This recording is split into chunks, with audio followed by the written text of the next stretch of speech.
Guys, as y'all heard that sound, y'all know what that means. We got some breaking football news, right? We got to talk about it. We got to talk about it. So the latest thing, the greatest thing, the most common, the most recent thing being talked about, man, everybody want to be traded. Everybody wants to be traded. I don't know why. I don't know what's going on. Is this the trading season? Well, it seems like it is because we got another one out there. And when I say another, we got a big one. And his name is Micah Parsons. Micah Parsons demanded he be traded from the Dallas Cowboys, guys. He said, I'm out of there. I'm sick of this. I deserve better. Just like Terry McLaurin said that. I deserve better. And I expect for the Dallas Cowboys to treat me right.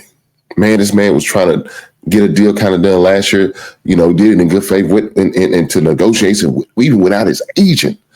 That's how much he was relying on him, having good faith in him, and trying to play, you know, Mr. Nice Guy about the situation. They said, no, we're going to put it off until the year after. The year after comes, no deal's been made, no offer's been made. He's watching everybody else around him get that bag. And now, Mike Parsons, it's my time. It's my time to shine. It's my time to be the spotlight. It's my time to be the number one pass rusher. And right now, the Dallas Cowboys said, well, you know. They said everything but Mike Parsons wasn't hurt. And he's not feeling them. He's not feeling them all. So right now, he said, I'm sick of this. I'm sick and tired of being sick and tired. And I demand to get traded out of the Dallas Cowboys organization. Why? Because I've been waiting and waiting all so long. My rookie contract is about to be up, and y'all have not shown me the proper respect that I think I deserve. Yeah, I need to be traded. And so it's ready to request. So now, you know, with Micah Parsons, Micah Parsons wanting to be traded, there's a lot of suitors out there. A lot of suitors. So I got a few here that that are possible. There's one near and dear to my heart. But what I could come up with, and as possible expected possible trade, I don't want to do it. And let me go and name my team first. That's the Chicago Bears. Now, the Chicago Bears had something like this happen a while back with Khalil Mack. And we had to give up a couple first-round draft picks. And, of course, a third-round pick. Oh, no, we got a third-round pick back, but we had to give up 2 firsts and I think like a 5th or 6th round. So we are familiar with those type of deals. Did it work for you? Yeah. It was a good 3.5 years that we got out of. But I prefer not to do it again. I really don't. And I like Micah Parsons. I just don't like what we would have to give up in order to get him. I don't. And then you still got to pay the man. He's guys for about $40 million a year price tag over his head, I'm sure. At least minimum 40-something million. So you asked a lot to give up in order to get Micah Parsons. But let me say this. The other teams that I got on the list that could possibly be a possible trade destination for Micah Parsons, maybe they willing to pay not only the trade value for him, but also the price tag they have to do to pay him. And that first team is the New England Patriots. Now, with the New England Patriots, they got $59.9 million cap space.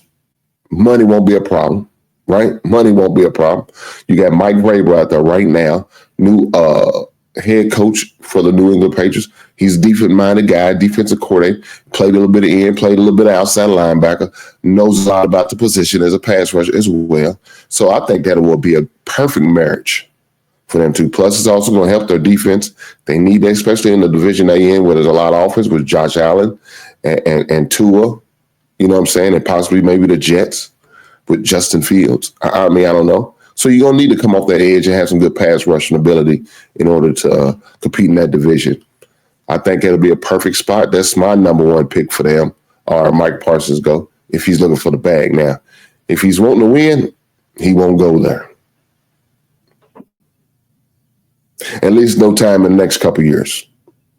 I'm just saying, let's keep it going.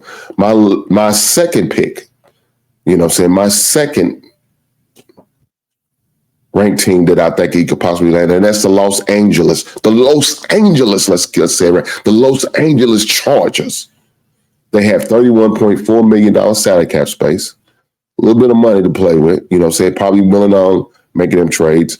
I think they're going to be in the playoffs, so they won't have like a top 20 type draft pick. So, you can probably kind of sacrifice that, especially for the next couple of years.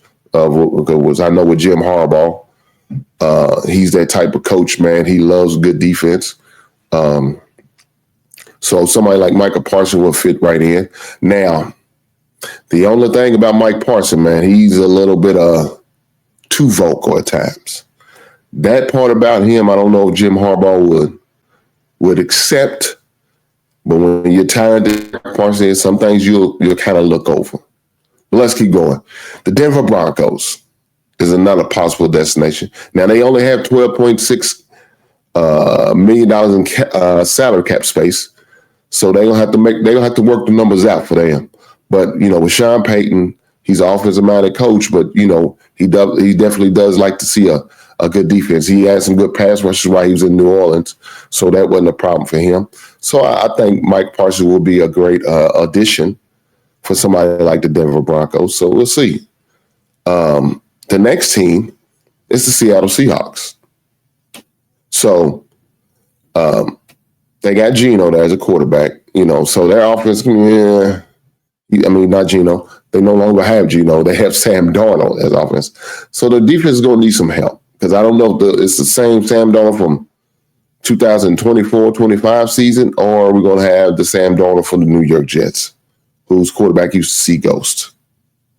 Pinky, Icky, and all them other Pac-Man ghosts.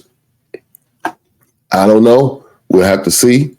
But is that a possibly good destination? Maybe. I'm sure they got to work out the numbers because they got $34.6 million. Not too much of a number to work out, but they're going to have to work out the numbers just a little bit. And so it might cost them a few players in order to do it, but it could be done. It could be done. With that being said, last but certainly not least, re-signing with the Cowboys. Now, the way Mike Parsons was saying according to these statements, he ain't looking to go back. There's no way he's going to, sign with Dallas. There's no way he could see himself playing in the uniform again. But we all know. We heard that same thing from Myles Garrett. He said, no, I'm not going back to Cleveland. And his ass signed right back with Cleveland. So it could be a smokescreen that Micah Parsons throwing up out here. You know what I'm saying? Playing negotiation games. We know they all do it. Agents do it. Players do it. It happens.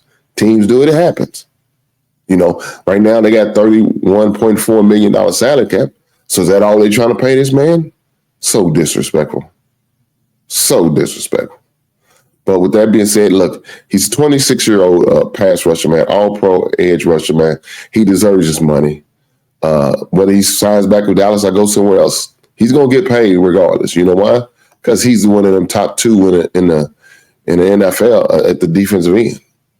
No question about it. When that man's healthy, he's a terror. Just like I think T.J. Watt is.